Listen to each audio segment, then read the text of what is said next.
بسم اللہ الرحمن الرحیم۔ شیاب ابی طالب سن 7 نبوی، اعلان نبوت کے 7ویں سال سن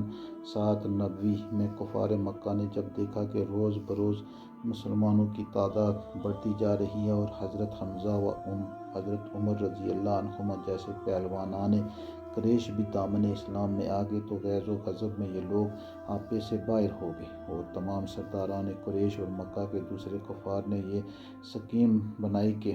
حضور صلی اللہ علیہ وسلم اور آپ کے خاندان کا مکمل بائیکاٹ کر دیا جائے اور ان لوگوں کو کسی تنگ اور تاریک جگہ میں محصور کر کے ان کا دانہ پانی بند کر دیا جائے تاکہ یہ لوگ مکمل طور پر تباہ و برباد ہو جائیں۔ چنانچہ اس خوفناک تجویز کے مطابق تمام قبائل قریش نے آپس میں یہ معاہدہ کیا کہ جب تک بنی ہاشم کے خاندان والے حضور رحمت عالم صلی اللہ علیہ وسلم کو قتل کے لیے ہمارے حوالے نہ کر دیں، کوئی شخص بنو ہاشم کے خاندان سے شادی بیاہ نہ کرے، کوئی شخص ان لوگوں کے ہاتھ کسی قسم کے سامان کی خرید و فروخت نہ کرے، کوئی شخص ان لوگوں سے میل جول، سلام و کلام اور ملاقات بات نہ کرے، کوئی شخص ان لوگوں کے پاس کھانے پینے کا کوئی سامان نہ جانے دے۔ منصور بن اکرمہ نے اس معاہدے کو لکھا اور تمام سرداران قریش نے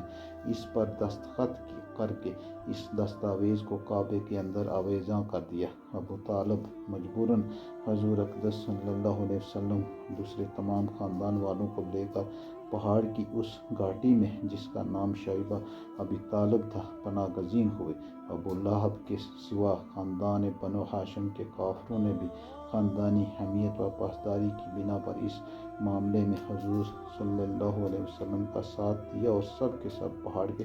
اس تنگ و تاریک ذرہ میں محصور ہو کر قیدیوں کی زندگی بسر کرنے لگے۔ اور یہ 3 برس کا زمانہ اتنا سخت اور کٹھن گزرا کہ بنو ہاشم درختوں کے پتے اور سوکھے چمڑے پکا